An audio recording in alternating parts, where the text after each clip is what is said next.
Polytechnic లో ప్రవేశం పొందేందుకు నిర్వహిస్తున్న ఉచిత శిక్షణను సద్వినియోగం చేసుకుని విద్యార్థులు ఉత్తమ ఫలితాలు సాధించాలని ఆర్యవైశ్య సంఘం పట్టణ అధ్యక్షులు కొత్తవారి రాజేశ్వర్ అన్నారు. తెలంగాణ ఆర్యవైశ్య టీచర్స్ అసోసియేషన్ టాటా ఆధ్వర్యంలో ఆదిలాబాద్ పట్టణంలోని వినాయక చౌక్ శ్రీ సరస్వతి శిశు మందిర్లో నిర్వహిస్తున్న పాలిటెక్నిక్ ప్రవేశ పరీక్ష ఉచిత శిక్షణ శిబిరాన్ని ఆయన జ్యోతి ప్రజ్వలన చేసి ప్రారంభించారు.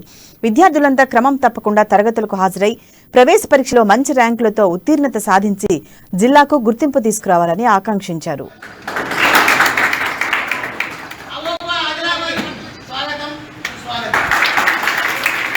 సరస్వతి శిశు మందిర్ అంటే దాంట్లోనే ఉంది సరస్వతి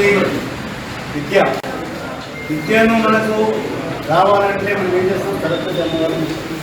మరి ఈ రోజు మనం మొట్టమొదటిగా సరస్వతి శిశు మందిర్లో ఇది ఒక దేవాలయం అనుకొని ఇక్కడ మనం ఏదైతే వీళ్ళు ఉచితంగా కోచింగ్ వేయడం చాలా శుభాశిస్తున్నాం.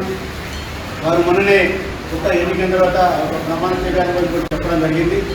మేము మొట్టమొదటిగా పిల్లల భవిష్యత్తుని పైకి తీసుకురావడానికి మేము కూడా ఏదైనా కోచింగ్ కానీ మరి ఏ ఇంట్రెస్ట్ కానీ మాకు మీరు ఏమైనా దాతలు ఉంటే మేము తప్పకుండా మేము వారికి కోచింగ్ ఇచ్చేసి పిల్లల భవిష్యత్తులో చెప్పడం చాలా గర్వహించే విషయం.